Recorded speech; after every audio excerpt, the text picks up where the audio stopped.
Bonjour à toutes et à tous, c'est Cloudstripe de PS4 Vita et aujourd'hui on se retrouve pour un petit test d'une box TV Android, d'ailleurs qui porte bien son nom puisqu'elle s'appelle TV Box et il s'agit du modèle T9. Comme vous en doutez, c'est une box TV chinoise. Ça se trouve assez facilement sur Amazon, sur AliExpress et tous les autres de chinoiserie en vrac. L'intérêt de cette box, c'est que c'est une box vraiment bas de gamme, mais qui pour moi propose un setup un peu milieu de gamme. Je m'explique. C'est quand même une box avec un CPU, voilà, milieu de gamme. Je vous laisse juger par vous-même.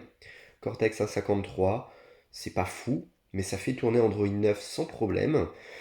Voilà, un petit GPU, encore une fois milieu de gamme, mais assez récent et qui permet quand même de décoder les flux 4K. Idem au niveau des flux audio, on peut faire du DTS avec, donc ça c'est assez cool. Voilà, bon, la boîte fait presque classieuse pour ce que c'est. Là, je suis sur une configuration donc, qui est de 2 Go de RAM, 16 Go de ROM. Donc voilà, c'est vraiment le minimum, mais on est quand même sur Android 9. Donc ça, c'est assez cool. C'est vraiment assez cool. En termes de packaging, je vais vous épargner la partie unboxing. C'est une boîte, tout ce qui est de plus classique. Je vous montrerai juste la notice dedans. Voilà, même s'il n'y aura pas grand chose à dire, parce qu'elle est assez light. En revanche, je vais vous parler de la télécommande un petit peu. Qui est une télécommande avec définition très, très plastique, hein, on va pas se mentir. C'est une télécommande infrarouge. Ce que ça veut dire, c'est qu'il faut être en face de la box, ou en tout cas pas trop décalé par rapport à la box pour pouvoir bien utiliser la télécommande. Ce qui à l'usage peut s'avérer un peu lourdingue. Voilà, c'est pas une télécommande de folie. Moi, ce que je vous recommande, c'est d'investir dans une télécommande clavier avec touchpad intégré en Bluetooth. Ça fonctionne très bien. Mais là, pour ce test, je vais vous montrer la configuration standard. La box, elle se trouve, on va dire, entre 30 et 50 euros. En tout cas, ne mettez pas plus de 50 euros dedans, ça ne les vaut pas. Vous pourrez avoir de meilleurs modèles à ce prix-là. 30 euros, c'est quand vous avez des offres promo, du déstockage, ce genre de choses. Voilà. Bon. Moi, j'ai dû la payer 35 euros, il me semble, sur Amazon. Bon, voilà, ça vous donne une petite idée. Donc, tout ce qui est de plus classique en termes de télécommande, on-off, on peut directement. Là, j'ai jamais testé ces machins-là, je ne vois pas l'usage que ça a, mais peu importe. Vous avez ici les touches pour tout ce qui est multimédia, c'est-à-dire vous avez un raccourci vers l'ensemble de vos applications, un raccourci vers l'application KD Player qui est un équivalent de Kodi pour Android qui est déjà préinstallé dessus. Touche suivant, précédent, monter le volume, très classique. Précédent pour revenir en arrière, deux touches rapides pour fermer une application. Enfin, en réalité, la mettre en tâche de fond. Donc pensez à bien vider la mémoire, c'est un élément important. Un raccourci vers la touche Home, c'est toujours pratique. Une touche de validation avec un gros bouton OK, au moins c'est explicite. Des touches haut, bas, gauche, voilà. C'est du caoutchouc qui agrippe un peu au doigt, la texture est pas méga agréable, mais comme l'ensemble des touches, ça fait vraiment télécommande un peu cheap, hein. On va pas se mentir, voilà, c'est pas fou, mais ça va. Ici, c'est un bouton assez intéressant pour ceux qui veulent pas investir. Ça permet de switcher d'un mode on gère haut, bas, gauche, droite à un mode souris où on déplace une souris. Ça peut s'avérer pratique dans certaines situations, je vous montrerai. Ici, vous avez un menu, un raccourci pour rapide vers les menus 1, 2, 3, 4, 5, 6, 7, 8, 9. Honnêtement, ça ne me sert à rien. J'aurais préféré des touches type clavier physique pour taper mes textes. Un raccourci vers le navigateur web, oui, c'est une carte du monde. Ça ne se voit pas, mais c'est une planète. Voilà, et un raccourci programme pour supprimer qui est assez pratique. Bon, voilà, la télécommande est cheap, elle fonctionne avec deux piles. Et sans faire un unboxing complet, parce qu'au final, ce que vous allez retrouver dedans, ça va être un câble HDMI, la box et une alimentation, concrètement. Vous avez quand même une notice qui est fournie avec. La notice n'est pas très intéressante. C'est comment allumer, éteindre. Voilà, mais elle est en français, attention, manuel d'utilisation, donc jusque-là ça va, mais je voulais juste vous dire marche arrêt et sommeil. Sommeil, les gars, ils n'ont pas pu traduire le mot veille, donc ça doit être de la traduction Google Trad dedans, c'est assez rigolo à lire. Mais voilà, ça a le mérite d'exister. Voilà, ça vous dit comment lire une carte TF, enfin, parce que vous avez la possibilité de lire tous ces éléments-là. Donc, c'est assez basique en fait. Si vous avez déjà utilisé Android, bah, ça devrait vous servir à peu près à rien. Parce que c'est vraiment lambda. Le seul truc qui peut être utile, c'est comment réinitialiser la box. Ils ont traduit box Android par boîte, ça me fait rire. Mais voilà, bon, ça se mérite là, c'est en français, donc au moins si demain vous galérez vraiment, vous avez un gros problème, vous pourrez l'utiliser. Maintenant, on va passer à la box en tant que telle. Alors, voici la bête. Voilà, donc avec T9, le nom du modèle de la box. Donc c'est une box en 9, voilà. Ils ont fait des petits effets plastiques dessus, c'est assez stylé, voilà. Je déplace en plus avec la lumière, ça se voit bien. C'est joli, mais c'est pas fou. Ça fait quand même très plastoc, très joué pour gamin. Maintenant, il y a un affichage ici LED. Alors attendez, je vais faire une mise au point pour être un peu plus précis. En gros, ce qu'on voit, c'est qu'il y a du Wi-Fi. Ok, merci beaucoup. Je le savais pas déjà. Mais au moins, ça permet de savoir si on est déconnecté, grosso modo. Après, si vous voulez la connecter en câble Ethernet, vous verrez autre chose d'affiché. Vous avez l'heure ici. Et là, je ne sais même pas. En fait, c'est un réveil, mais ça sert pas à grand chose. En termes de connectique, alors, je vais passer en revue la boîte. Je commence à parler comme les Chinois, rien ne va plus. Désolé, petit problème de mise au point. On a une prise jack. Franchement, si vous avez une prise jack sur une box Android, je ne comprends pas l'usage, mais c'est là. Un port Ethernet, ce qui est plutôt cool. De l'HDMI 2 pour permettre les flux 4K, je veux dire les flux 4K, c'est super classe, de transiter, une alimentation, rien de bien passionnant. Ici sur la tranche, un port USB 3, ce qui peut s'avérer pratique si vous souhaitez connecter un disque dur externe, en tout cas ça fonctionne. Un port USB 2, ça c'est plutôt cool. Et il me semble qu'on a un port pour carte mémoire, si je ne dis pas de bêtises, je ne sais plus où il est, puisque je ne l'utilise pas. Mhm. Mhm. Je vais finir par devoir lire la notice. Je reviendrai dessus plus tard dans la vidéo, parce que là, spontanément, je ne vois pas, et c'est vrai que je n'ai jamais utilisé cette fonctionnalité-là, sachant que je sais que ça pourrait en intéresser plus d'un, puisque la box est quand même limitée à 16 Go, en tout cas dans cette version-là. Il y a des versions 32, 64 et il me semble 128 Go à confirmer, mais voilà, c'est un peu le truc classique. Je suis sur la version la plus bas de gamme, j'ai envie de dire. Maintenant, elle a le mérite voilà, de décoder du flux 4K, du DTS. Donc, c'est une box multimédia que je trouve bon rapport qualité-prix, on va dire. Voici l'interface. Je fais une petite mise au point pour que vous ayez les vraies couleurs. Et je vais vous montrer la navigation. Alors, télécommande ici. Hop.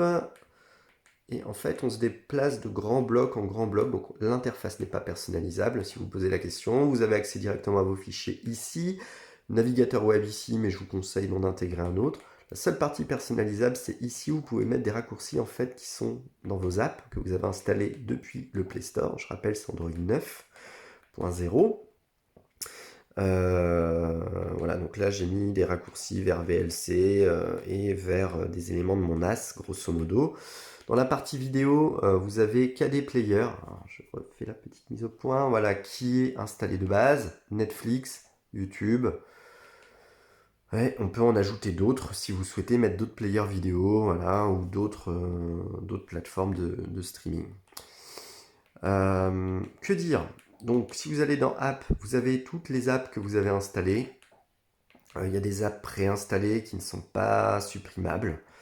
Voilà, Aptoid TV par exemple, AirPin Pro, tous ces éléments-là, ce sont des choses de base. DLNA, ça c'est plutôt pratique pour la connexion à distance, donc c'est de base, c'est quand même installé, ça fonctionne bien. Galerie, File Explorer, bon, tout ça c'est moi qui l'ai déjà mis. IMDb, pardon, je ne sais pas comment il faut le dire, c'est aussi préinstallé. Un module de mise à jour. Honnêtement, j'ai pas une mise à jour pour l'instant, mais j'espère que ce sera utilisé un jour. En tout cas, ils ont la possibilité de le faire.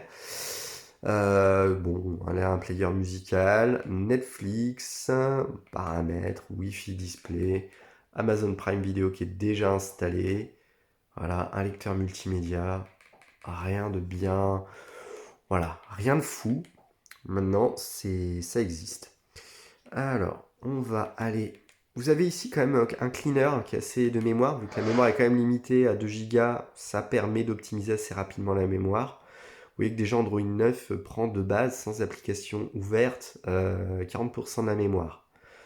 Donc vous n'allez pas faire du multitâche comme des fous dessus. J'ai pas lancé de jeu, honnêtement. Je vais peut-être pas faire le test d'ailleurs, parce que clairement c'est une box qui est orientée multimédia. Je pense qu'elle peut lancer des petits jeux, même peut-être des jeux 3D vu le GPU. Mais voilà, vous attendez pas à un truc de folie, en tout cas, on est quand même limité en termes de mémoire. Et puis 16 Go de mémoire, bon, c'est pas foufou non plus, donc vous n'allez pas aller bien loin avec. On va aller dans l'onglet réglages, qui est assez intéressant. Donc vous voyez le réseau, vous voyez les applis, vous avez un raccourci rapide vers les applications. Et on va regarder les préférences relatives à l'appareil. Display, donc voilà, on a du HDMI et on n'a pas trop le choix. Je vais me rapprocher pour que vous puissiez voir. Hop, voilà. Alors, à propos, normalement, on devrait voir le nom de la boîte, de la TV Box. On peut la redémarrer. On peut voir le numéro de série, réseau, etc. Tous ces éléments-là. Voilà, là j'ai tous mes éléments réseau. Le numéro de série de la box. Information légale, on va retrouver quoi là-dedans? Voilà, rien de bien particulier. Le modèle, la version d'Android qui est la version 9. Je vois si on a quelque chose qui apparaît. Rien du tout. Le dernier correctif installé, 5 mars 2019. Le noyau, voilà. Et la build, qui est vraiment spécifique.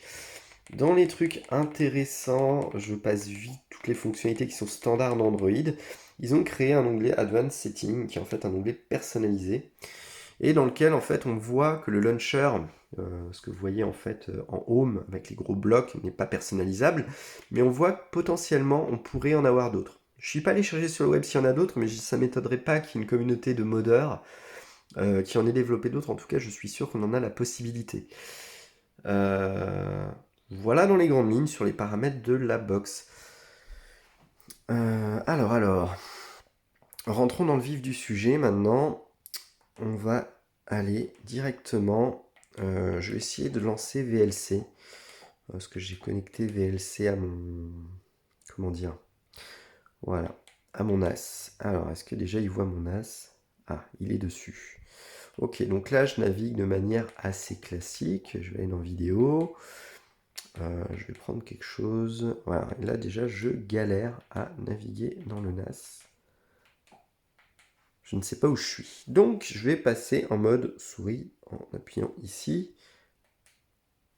Et on voit apparaître la souris. Et vous voyez une espèce d'inertie en fait. La souris, plus on appuie, plus on laisse appuyer, plus elle prend de la vitesse. Et on va lancer un petit anime. Si on peut. Ou pas. J'ai vraiment du mal. Alors déjà, voilà, c'est le temps de chargement. La connexion est en Wi-Fi, je précise, je ne l'ai pas connecté en Ethernet au réseau, donc forcément ça peut mettre un peu de temps à charger. Mais globalement, tout passe sans problème. Tout passe sans problème. Alors, est-ce que j'ai un élément qui est en 4K? Alors, si je descends, voilà, on voit que ça scrolle pas. Donc, en termes d'ergonomie, d'interface, c'est pas idéal. Donc là, il faut que je repasse en mode pas souris. Et là, je peux descendre très simplement. Voilà.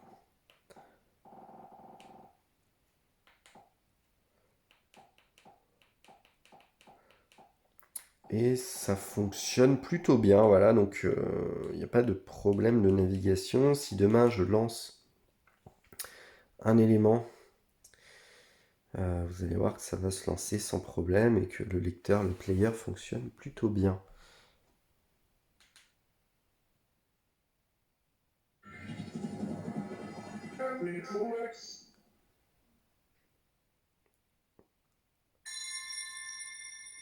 Je vais pas aller plus loin dans la vidéo, mais vous voyez, ça s'affiche sans problème. Il n'y a pas de lag, il n'y a rien. Et on est sur une lecture réseau en Wi-Fi.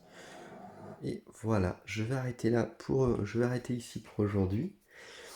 Voilà pour ce petit test de la box TV Android T9, donc une marque chinoise totalement inconnue, c'est une box random, mais ça fait le taf, ça coûte pas cher, et si comme moi vous avez une TV sur un OS un peu particulier, là, petit message à Samsung si tu m'entends, Tizen OS c'est vraiment de la merde, même si la télé est exceptionnelle, parce que c'est quand même une télé à 3000 balles, enfin plus de 3000 euros, hein, on est plutôt dans les 5000. Même sur une télé à 5000 euros, on peut avoir un OS de merde, un système d'exploitation vraiment moisi. Et là, bah, du coup, on est quand même sur quelque chose qui permet de pallier à tous ces défauts-là pour un prix qui est tout à fait abordable. Je veux dire, entre 30 et 40 euros, on peut s'en tirer et avoir quelque chose de pas mal. Voilà pour ce petit test. Donc j'espère que ça vous a plu. S'il y a des choses que vous souhaitez voir en plus, que vous souhaitez que je développe un peu plus, je pourrais le faire. Je peux vous dire de base qu'elle n'a aucun problème pour lire la musique, pour naviguer dans les fichiers système, il y a aucun problème là-dessus. Les sujets qui pourraient, je pense, être approfondis, c'est tout ce qui est modding. Regardez ce qui existe au niveau de la communauté, s'il existe des ROM alternatives pour améliorer l'interface, même si l'interface fait le taf, hein. Dans la barre du dessous d'ailleurs que vous voyez ici, on peut paramétrer les liens, pour ça que c'est la seule partie qui est paramétrable avec le petit bouton plus qui renvoie en fait vers la partie app qui est ici, qui est toutes les applications que vous avez téléchargées sur le Google Store, enfin sur le Play Store. Voilà, donc ça fonctionne bien. Seul hic, la limitation de la mémoire, je dirais. C'est vraiment le seul truc. Et d'ailleurs, je vais répondre à la question tout de suite. On va regarder ensemble dans le manuel, puisque je n'ai pas vu où c'était. Mais pour le coup, le manuel va peut-être s'avérer utile. Alors, insérer la carte SD dans la boîte hors tension. Donc déjà, ça dit bien qu'il y a une carte SD. Stockage externe. Ok, il parle d'USB, mais il parle pas d'autre chose. Je le fais un peu en live, mais ça vous permet de savoir quand même. Marche, arrêt, sommeil, on s'en fout. Ouvrir les applications, ça devrait aller, on devrait pas se débrouiller. Afficher les programmes récemment utilisés, voilà les petites touches que j'ai pas pu vous expliquer sur la télécommande, vous avez l'explication ici. Alors, lire une carte TF. Insérer la carte TF dans l'appareil. Ok, merci pour cette explication. Il n'y a aucun descriptif de la box. Je vais regarder sur la boîte parce que on peut bien se trouver. Je vais faire un petit cut de la vidéo, je vais la débrancher et je vais vous faire un petit zoom sur cette partie-là. Donc nous revoilà et je vous ai promis un petit cut pour aller regarder où est la carte TF et en fait je ne la voyais pas effectivement quand je faisais la vidéo tout à l'heure. La carte TF, elle est ici. Elle est ici, voilà.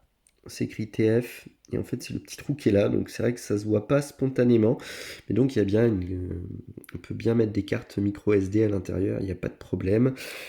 A priori, il n'y a pas forcément de limitation. On peut aller jusqu'à des cartes SD qui vont à 512 voire 1 Teraoctet si vous avez les moyens de vous en payer. Donc c'est pas un problème, ce sera lu. Donc la limitation peut quand même être assez facilement contournée. Voilà, donc là je vous la montre éteinte. Là on a les références produits. Si ça peut vous intéresser, voilà, on est quand même. Je vous ai pas parlé de l'alimentation qui est sur du 5 volts de 2 ampères. Assez classique en fait. Voilà, donc comme ça vous la voyez un peu plus sur toutes les coutures. Si vous avez d'autres questions, bah, n'hésitez pas à les poser en commentaire. Encore une fois, voilà, bah, je suis pas un pro du cadrage, je suis pas un pro de la vidéo. Mais voilà, si vous avez aimé cette vidéo et que vous souhaitez m'encourager, bah déjà mettez un pouce en l'air. N'hésitez pas à la partager aussi pour faire connaître ce produit qui, ma foi, est quand même assez intéressant, je pense. N'hésitez pas non plus à me dire ce qui va pas. Alors, vous pouvez me pénaliser avec un pouce rouge, je serais un peu triste, mais c'est pas grave. Mais je préférais plutôt que vous me fassiez un commentaire négatif, que vous me dites ce que je peux améliorer. Le but c'est d'être constructif, c'est pas de dire c'est de la merde, parce que ça n'a aucun sens en fait. Mais voilà, surtout n'hésitez pas à me donner des conseils pour m'améliorer, je suis toujours preneur. Et puis s'il y a des produits en particulier que vous souhaiteriez que je teste, je pourrais essayer de me rapprocher des constructeurs ou les acheter directement pour vous les proposer dans des futures vidéos. Voilà, c'est fini pour cette vidéo, je vous remercie et je vous dis à la prochaine. Ciao!